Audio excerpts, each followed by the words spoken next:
Today on Stronger Than Reason, I'll dig into Depeche Mode's timeless classic, Violator.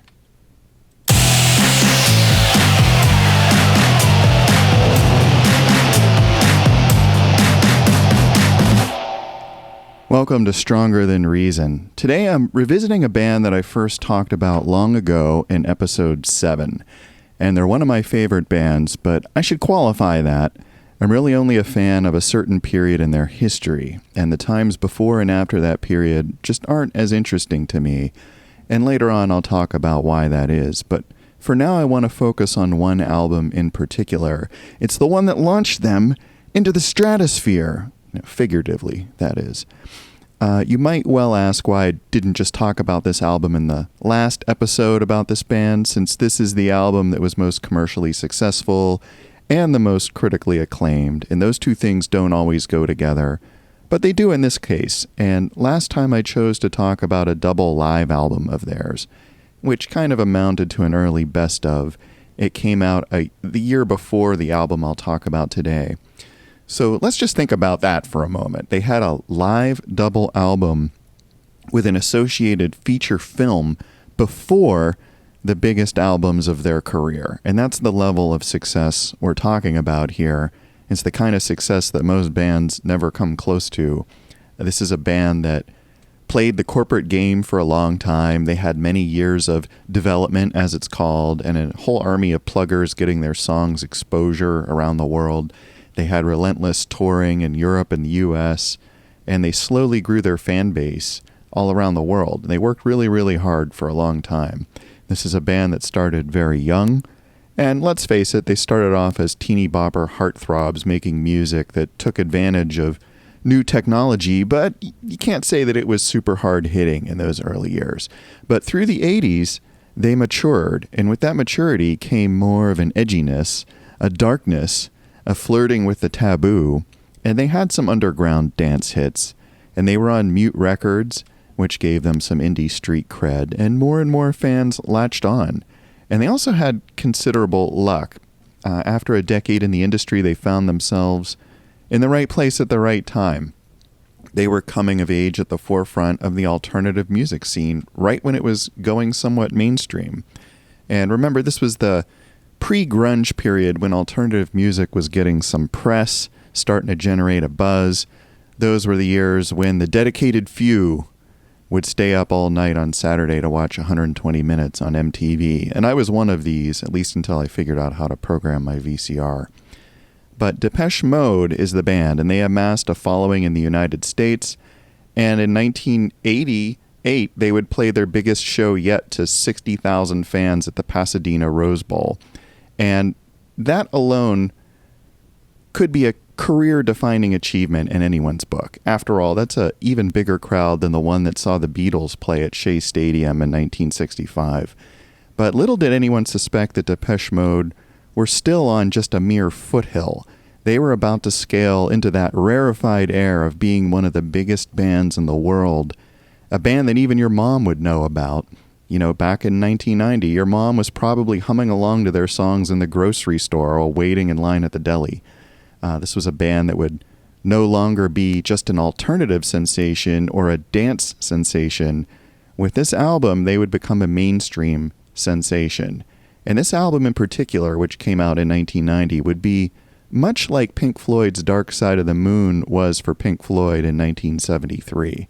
In some ways, a career pinnacle, a watershed album that would leave the world stupefied, wondering how on earth any band could even continue after such amazing success. And few bands ever have that happy problem. But that's the problem that Depeche Mode had in 1990 after they dropped their magnum opus, Violator. So let me talk about first hearing Violator back in the day.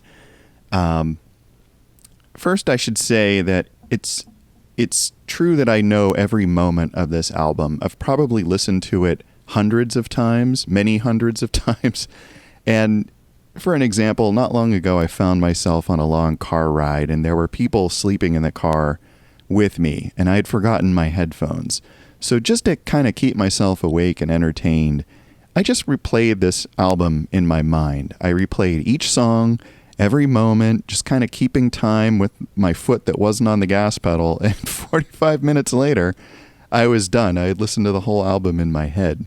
And I know it sounds crazy, but I could do that because I really do have this album memorized. And I'm confident that if I found myself in a weird yesterday kind of situation where I was the last person in the world to remember Depeche Mode, I could recreate this album pretty closely.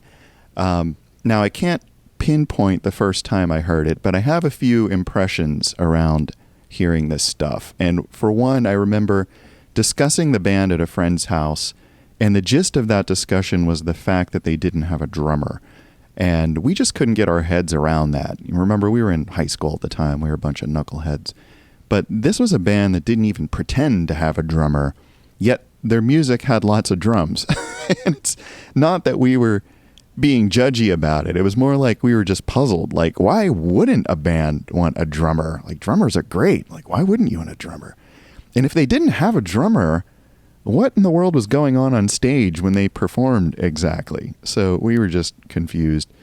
Another impression I had was my sister's then boyfriend, who loved alternative music, making me a crappy tape copy of Violator. And I have to admit, I didn't listen to it much at first. I really didn't know what it was he had given me. But I was aware of one of the tracks, Enjoy the Silence, because it was gradually seeping into public spaces. I would hear it around town. In fact, I distinctly remember hearing that song at a local amusement park over the sound system. And my friends and I were like, ooh, it's that cool song with a band with no drummer.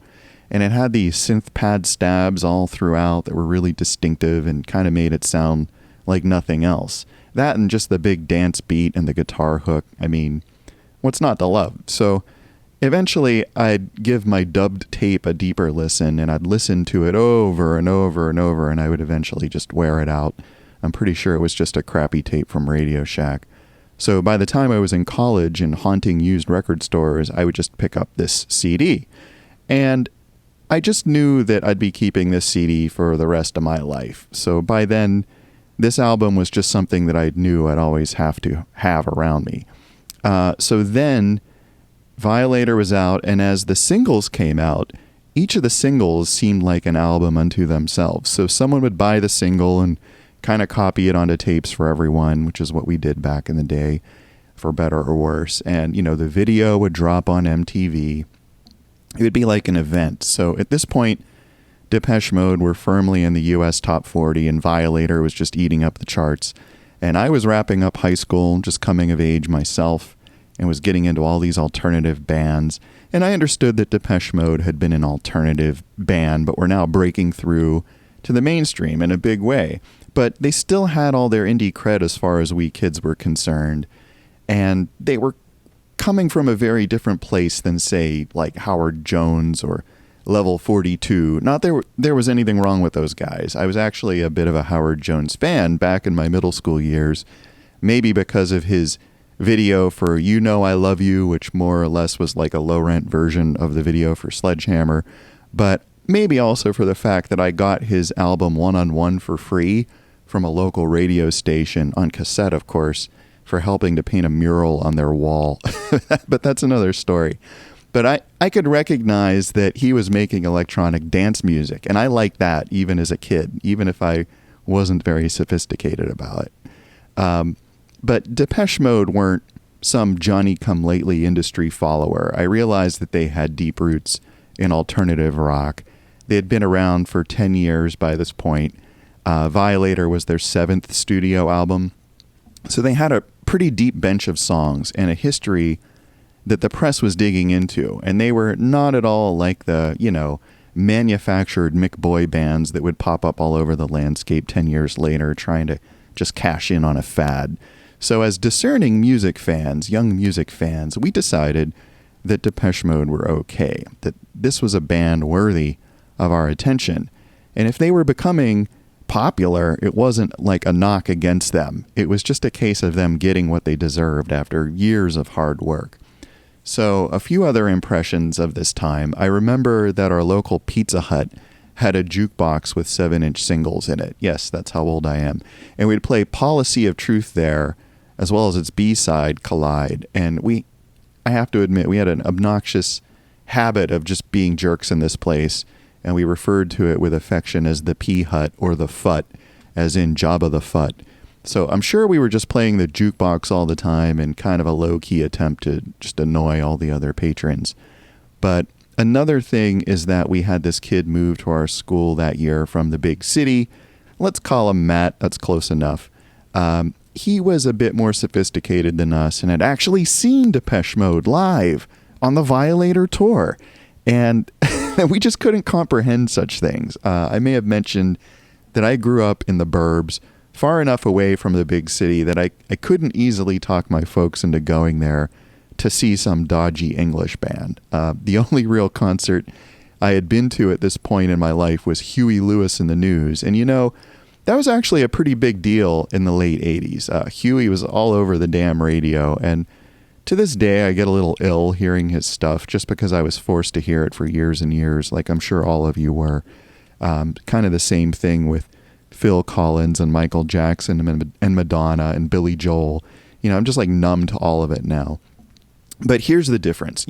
Huey Lewis had very wide appeal at the time because my parents were just as into seeing him as we kids were. It just appealed to everyone, and Depeche Mode, on the other hand, felt different because here was a band that only the kids were into, and somehow that felt more exciting. Maybe it felt more dangerous in a way, but me actually going to see them never entered my mind. I wouldn't start having those sorts of thoughts for another year or so. But I did get that experience secondhand through Matt, who was more than happy to tell me how they indeed had no drummer. They were just three guys on stage playing keyboards with another guy singing. And he also told me about this other band that opened for them on that tour, Nights Are Ebb, and how they also didn't have a drummer, but were just two guys, one bald guy and one with long hair. And that news really astounded me. Like, you could have a band with no drummer and just two guys? I mean, what's next? No drummer and just one guy? And little did I know that I'd soon become a huge fan of Nine Inch Nails. But Matt didn't just tell us about Depeche Mode's live show. He showed us because he had their live video 101, which documented their previous Music for the Masses tour, and in particular that final huge show at the Rose Bowl. So we got to see for ourselves who these guys were and how they comported themselves on stage. And he also gave us a handy summary of their career prior to Violator, since 101 the video and 101 the live double album were effectively, a best of the band to that point in time. And as I said before, the band were so successful at that point that they really could have just knocked it on the head and still had careers to be proud of. But I dug into 101 before, way back in episode 7, so if you're interested in that, check out that other episode for more of that story. Back to Violator. So now, I should say that I didn't anticipate Violator at all. It came out before I was even aware of Depeche Mode. All of this happened after it came out to me. So my friends and I had a lot of catching up to do. And to that end, one enterprising friend picked up a copy of Catching Up with Depeche Mode, which seemed like a reasonable thing to do. This was a U.S. compilation album that came out in 1985, so it predated even Music for the Masses. But we were appalled because instead of dark, groovy electronic rock, it was full of cheery, blippy pop songs, and it was our first indication that the band had matured quite a bit in their 10 years, that their current style, which we loved, was something that they grew into. And even now I consider early Depeche Mode an acquired taste. It's not something I'm really into. To me, it's mostly a curiosity, knowing what they would develop into later.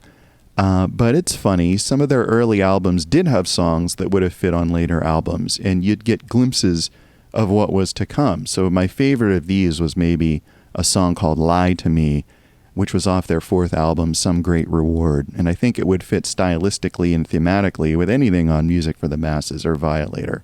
It's just a cool, sexy song. So let's dig into Violator specifically. First, the artwork. Of course, this marks the band's first collaboration with the great Dutch photographer Anton Corbijn. Minimalism was very in at the time. This was just another example of that. It's a very clean design. 99% of this sleeve is just featureless black. And this cover is now iconic, of course. It's a rose that is spray painted maroon. And if you look really closely, you can see that it's, tied to this black background by 2 bits of black string. And then you have the band name in the upper right corner in Helvetica, of course, in a position that really reminds me of the color code on New Order's Power, Corruption, and Lies, which you see there. And then the album name and Anton's handwritten script below. So I thought it was a pretty odd decision to have the band name so formal and the album name so organic. And on later albums, he'd end up handwriting both. But anyway, if we open this thing up, you see we have a few black and white shots of roses and some, barely visible portraits of the band that are kind of hidden in there. Very low contrast pictures of the band. And lyrics, of course. And, it's a pretty decent booklet, if kind of minimal. Some information about the recording. And I kind of have to wonder who has this rose today. I imagine it's hanging on Anton's wall or something. I'm sure it's still around somewhere. It's not like it was going to decompose with all that paint on it. It'll probably last 10,000 years. But yeah, the cover was clean and stylish and most importantly, black, like our hearts. It was suitably dark, like some of the songs. And the name of the album, the band had said it was kind of a joke. They tried to come up with a name that was as unlike them as possible. And they imagined Violator being some sort of crazy heavy metal name. And they thought it was funny applied to them. And after the fact, they said that most people took it at face value and the joke aspect just went right over their heads, all of which is great. Okay, so let's talk about the songs. This album is almost unfairly packed with hit singles. Okay, so it has 9 tracks here listed on the back. Of these 9 tracks, 6 would get official videos and 4 of those would get full single releases. So again, let's just think about that for a minute. 2/3 of the songs in this album had videos, and nearly half got the full single treatment. That's just nuts. You have to think that Mute and Sire knew what they had here, so we're just milking it for all it was worth and giving the public as much Depeche Mode as they could handle. And in 1990, we could handle quite a bit. Another thing going for this album was that it was the band's first big collaboration with Flood, a.k.a. Mark Ellis, and he was a music producer who was on his way up. He had worked with a veritable who's who of electronic rock over the years, including acting as a tape op, an engineer for New Order and Ministry on their early albums. He had done a lot of production for Erasure. And around this time, he was also doing production for Nitzer Ebb and 9 Inch Nails on Belief and Pretty Hate Machine, respectively. And if he needed any further credentials, he had also engineered an album by this really little-known Irish band. Maybe you heard of it. This album was called The Joshua Tree by some band called U2. They were like, I don't know, some sort of folk rock. It was kind of niche, but whatever. Flood was obviously an amazing choice since he had a taste for electronic bands. And Violator would be a huge notch in his belt. He would become increasingly sought after by big names thanks to his success with Depeche Mode and U2. And he would end up teaming up with Depeche's own Alan Wilder, who was the so-called proper musician of the group, coming from a background in classical piano. And even more so, Alan had a vision for the overall sound and spent the latter part of the 80s steering Depeche Mode in a darker, more ambient direction. And this came to fruition on albums like Black Celebration and Music for the Masses. So Depeche Mode weren't really goth per se, but Alan leaned away from anything bright and poppy, and he preferred dark and moody. And I think he was pleased when songwriter Martin L. Gore started kind of pushing the envelope with his lyrics, exploring topics like sex and drugs and religion and moral ambiguity. So for sure, Alan and Flood got on well, and they made a really great team. So every time I mention Flood from here on out, I really mean Flood and Alan, since they were inseparable in the studio, and they had the final say on how each song developed. And this was sometimes at odds with Martin's vision, as we'll see. So Francois Kevorkian did the final mix here on all the songs except Enjoy the Silence. He was a top remixer at the time with a long career in DJing and mixing dance hits. And, you know, by all accounts, he was something of an eccentric and a bit of a perfectionist. But to be clear, the band's usual workflow was for Martin to write the songs and to present some home-recorded demos to the band. And in the past, these demos tended to be fairly well worked out, but for Violator, the band asked him to keep the demos more minimal so that they could work out the arrangements in the studio. And as far as the making of Violator, you really want to check out the documentary that was released as part of Mute Records' 2006 reissue. They reissued all the albums up through Exciter at the time, and each had a documentary of like 30 or 40 minutes. And taken together, they tell the whole story, including interviews with the band and all the various related folks in the music industry and so forth. And it's pretty interesting stuff. I'm not going to try to rehash it all here. I encourage you to check it out for yourself. The chapter for Violator is called "If You Want to Use Guitars, Use Guitars," referring to how Martin started using the guitar more for his songwriting around this point in time. But the production on Violator I could describe as being very clean but also punchy. So the sounds are separated so you can hear everything, almost like clinically so. It sounds awesome in headphones, but it doesn't sacrifice the low end at all. These songs all push a lot of air. I mean, some of these were the biggest dance floor fillers of 1990 and beyond, even today. So the mixes really hold up. They sound, in my ears, timeless, modern. They're not awash in the cliched 80s reverb, for instance. The sounds are a mix of recognizable instruments and creative samples, and nothing sounds too of the moment, because Flood was careful to, choose sounds wisely and to preserve a groove at all times. So I'm not sure I'd call Violator an audiophile record, because I am anything but an audiophile. I mean, I listened to this happily on a third-generation Radio Shack cassette for years, so don't quiz me on my speaker impedance or anything like that. But songs like World in My Eyes and Halo just have a stunning production and sound mind-bogglingly good on headphones or on a big speaker system. And the percussion alone on Personal Jesus will just knock you out of your socks. And the jam at the end sounds amazing. And on the other end of things, you have like Waiting for the Night, which is one of the most pretty, subtle, and atmospheric songs Depeche Mode ever recorded. So the dynamic range across the whole album is very impressive. And I'd argue that Violator does still work best as an album, with the proper sequencing and all the little interstitial bits, as we'll see. So let's dig into it here, 20 minutes in. Things start off with World in My Eyes, and the first thing you hear is the synth bass line, and what a bass line. If I recall, Flood and Allen came up with it, and the rest of the arrangement came from there. So this is a very slow, kind of groovy song that's still very hard-hitting. It has these really sexy lyrics that match the music, and it's a great indicator of what's to come. They tapped this as the fourth single. Here it is. It was backed with two of the greatest B-sides ever, Happiest Girl and Sea of Sin, both of which could have easily been on the album as A-sides, or as A-sides. The remixes here are fantastic. Particularly, I like the pulsating orbital mix of Happiest Girl, which was done by The Orb. It's pretty jaw-dropping. My version of this single has 3 mixes of World in My Eyes, 2 of Happiest Girl, and 2 of Sea of Sin, which was a real bargain for the $8 or whatever I dropped for it back in the day. And of course, needless to say, this came out in the middle of the single craziness, so each was available in like 20 formats across 20 markets with all these exclusive mixes and baloney like that. So good luck collecting them all. This is just the copy that came out in the United States at the time. But yeah, I love this single. It's like a great value, really cool listen. World in My Eyes as an album opener was really, really strong.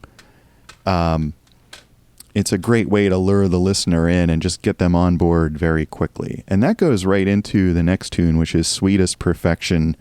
Now, this one was a head scratcher to me as a kid, listening to this for the first time. I saw this as a much weaker song because it was noisy and kind of atonal, wasn't really groovy at all. It just kind of staggers along.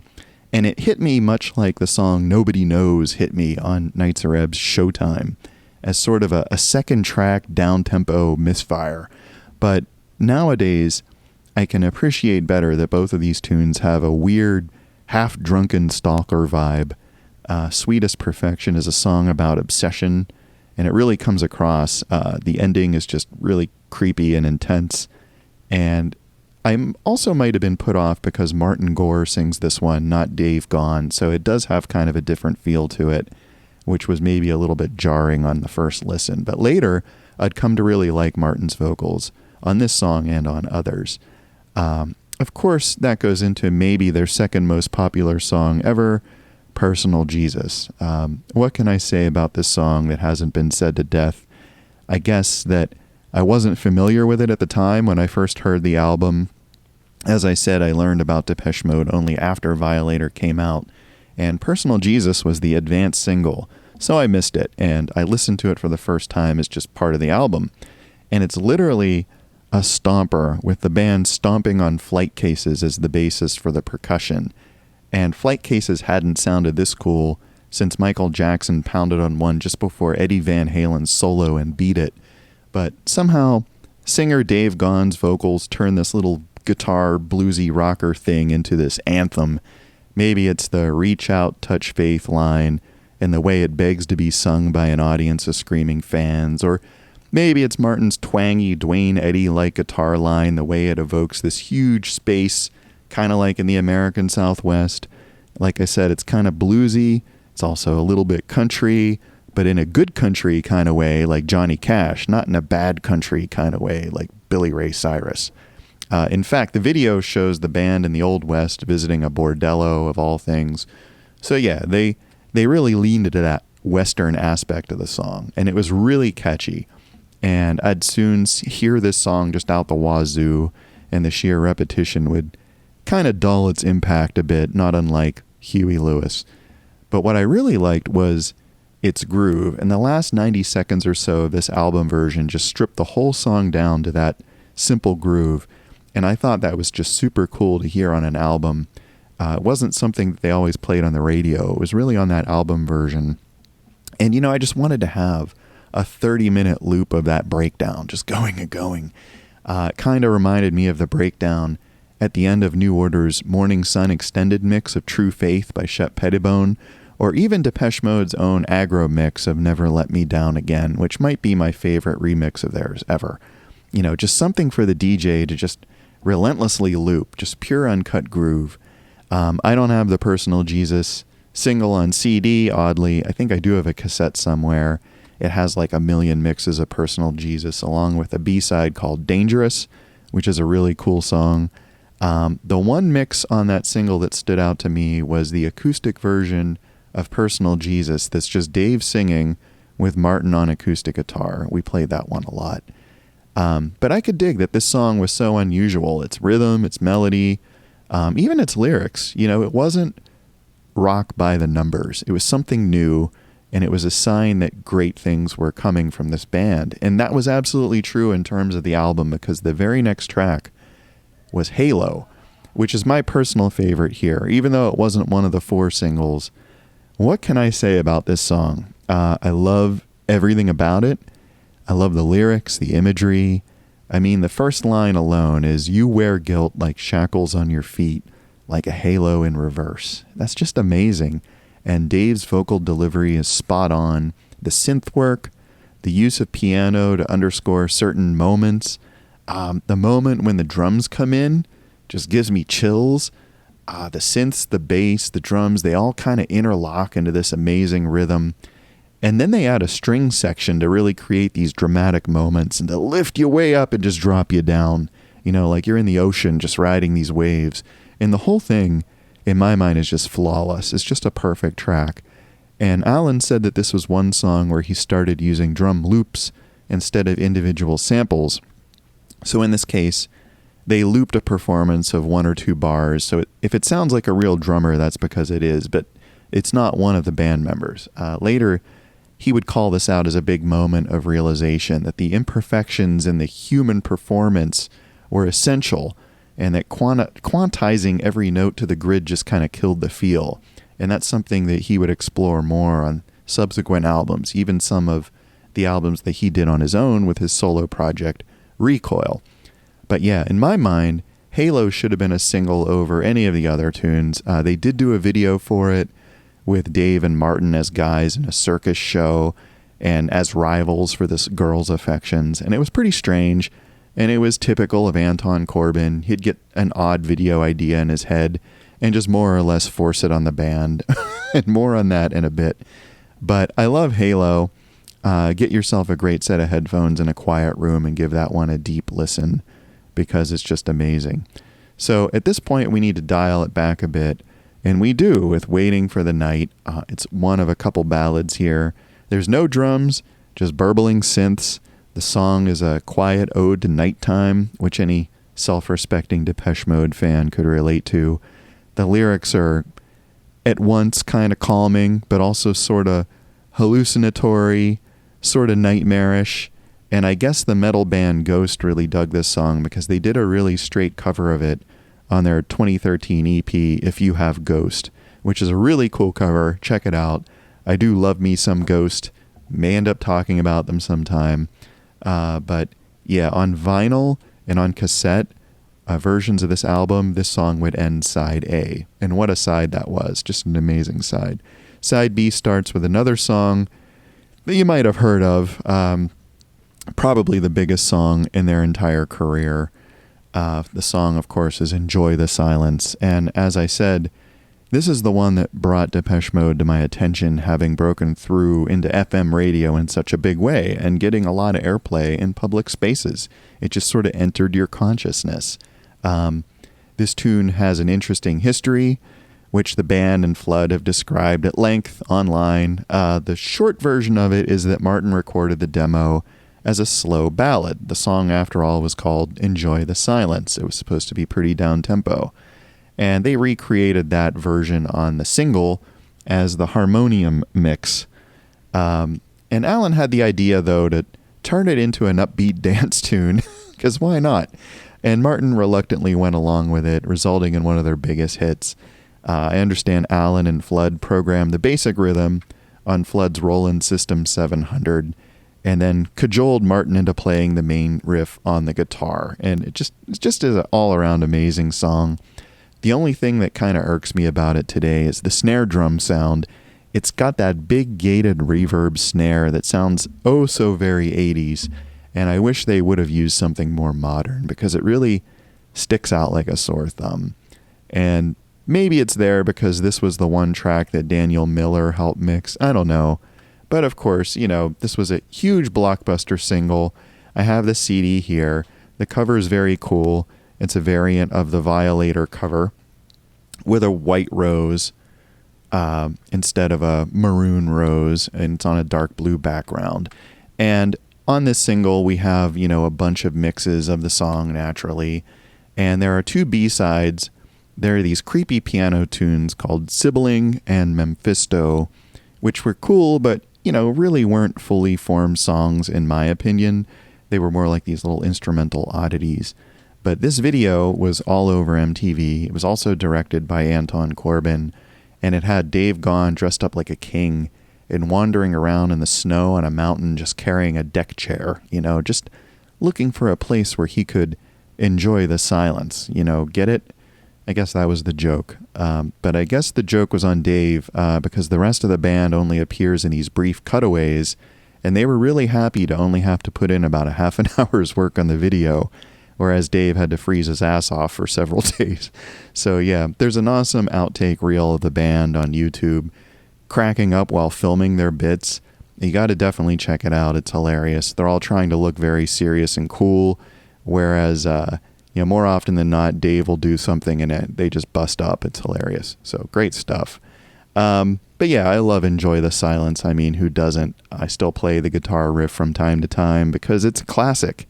It's just amazing. So this song ends with one of Depeche Mode's famous little interludes.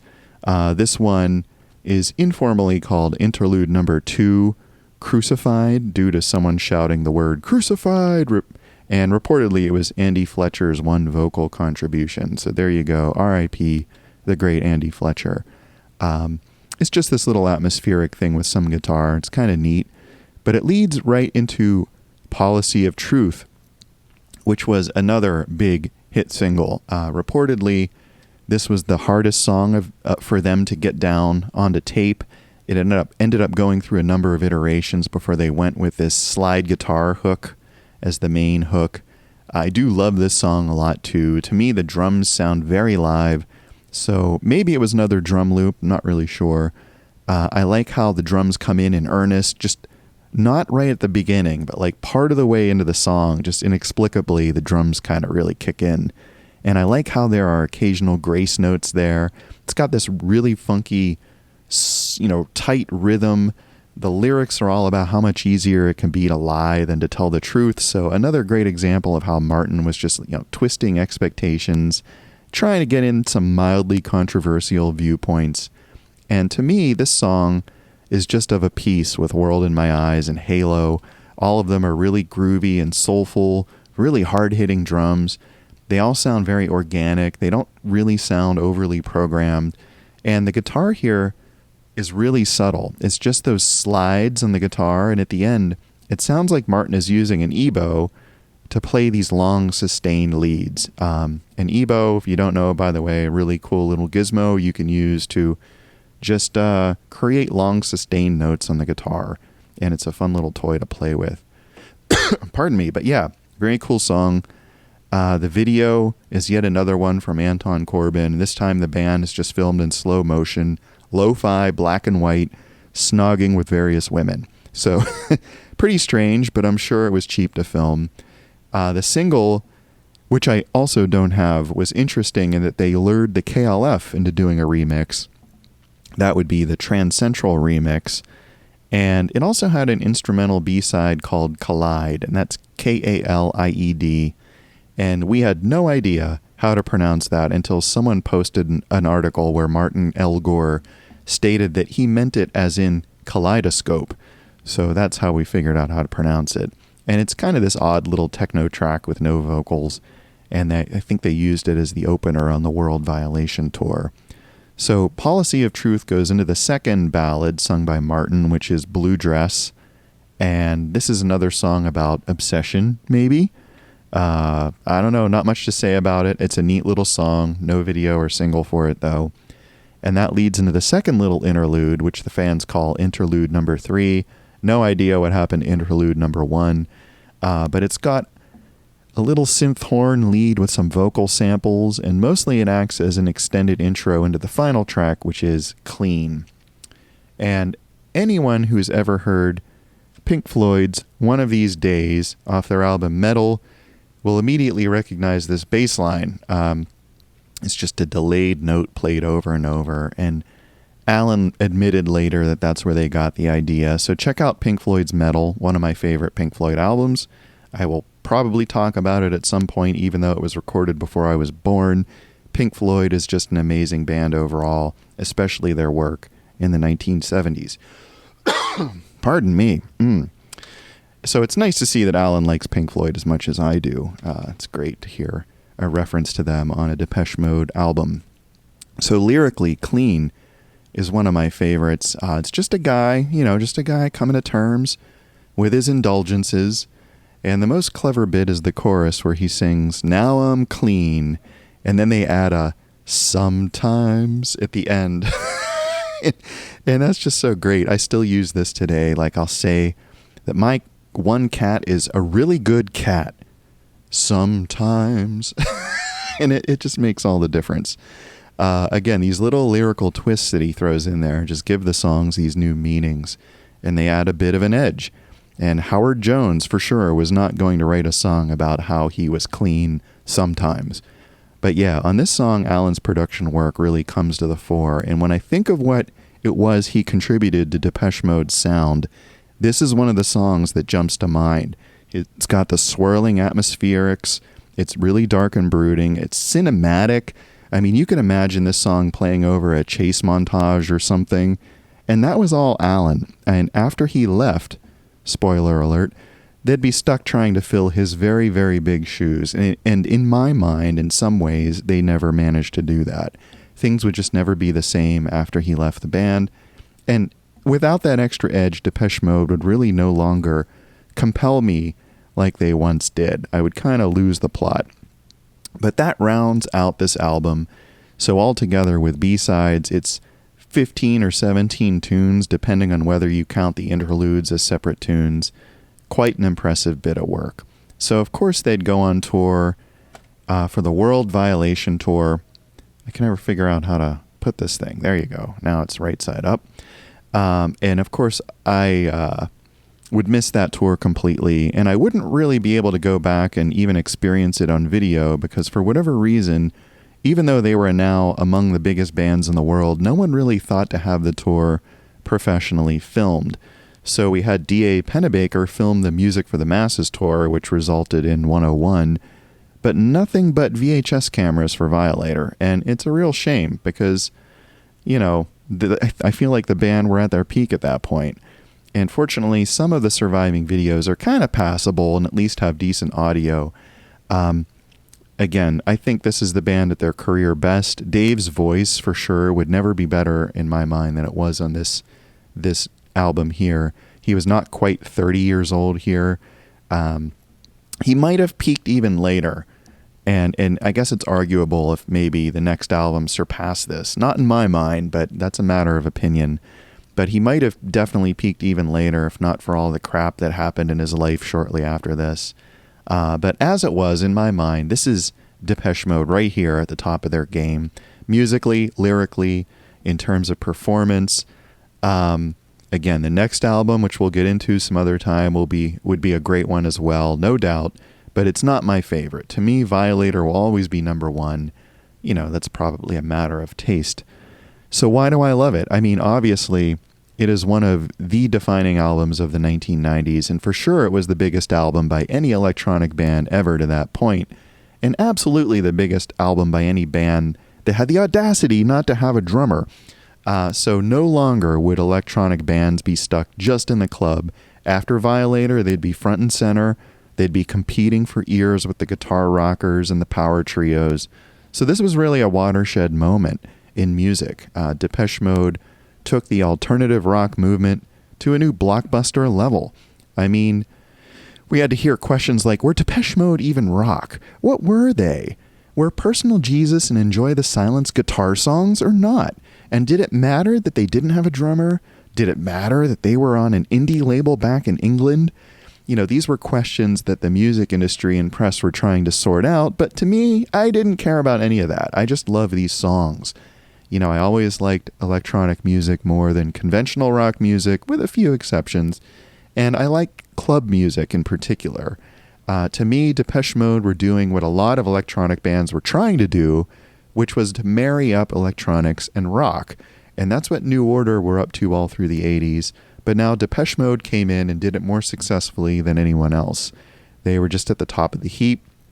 You know, these songs were mostly electronic, but they rocked just as hard as anything Aerosmith or Bon Jovi were doing, and arguably more so, because Bon Jovi wasn't filling any dance floors, and Bon Jovi wasn't selling millions of units of singles full of club remixes, and had nothing at all to do with club culture. But Depeche Mode came from that world, and now they were bringing it to the fore, to everyone's attention. And I love that these were dance tunes and the whole synth and drum machine thing, but really, I also love the songwriting. These were just fantastic pop songs, not just dance songs designed for a club. It was all verse, chorus, verse stuff. Anyone could enjoy them. It was very accessible. Most people did enjoy them. Violator is completely chock full of hooks. It's very catchy, but it also wasn't pandering. And it's hard to realize now, but it was also ahead of its time. In 1990, there just weren't many albums that sounded like this. Depeche Mode kind of anticipated the kind of darker sounds of the 90s, making music that was edgy and not all just upbeat. And this was very far from Huey Lewis and Genesis. This was the sound of Generation X growing up and learning about sex and drugs and rock and roll and maybe some of the darker sides of the world. And this was a time when Life was about to change for most of us. This was the soundtrack to leaving high school and moving on to whatever was next. Work, more school, who knows, more responsibility. And for me, the mood that Depeche Mode presented with Violator fit with the other music I was listening to at the time, like Ministry, Nine Inch Nails, Skinny Puppy, Joy Division and New Order, Thrill Kill Cult, The Sisters of Mercy, and all these other bands that I've been talking about on this show, all of which have those darker elements. So remember, at this point in history, we're coming from a world ruled by the previous generations, Reaganism, Thatcherism, Reagan's arms race and driving up the national debt, a debt that would be paid by future generations, including ours. You know, our leaders were mortgaging our future for more cash for them. The greed of the 80s was basically them cashing in on the backs of labor and the environment. And who cares about that when we can make money now, right? So that was the age of the so-called moral majority, when the Christian right were flexing their political power or trying to tell you what was good and bad. Back when the PMRC wanted to put ratings on rock music.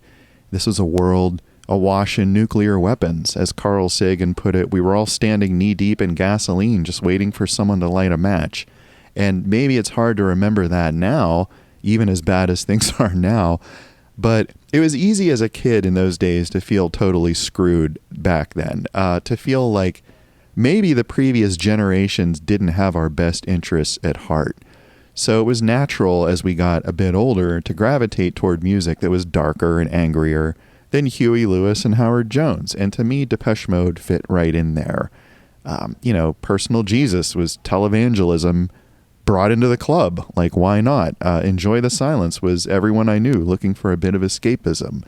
So I got to watch it here with the philosophizing, because if I'm not careful, someone's going to come in here and give me a master's degree. So let me just say that more than anything, I love these songs. I didn't much care about the larger issues here, or how Depeche Mode paved the way for countless electronic acts to follow.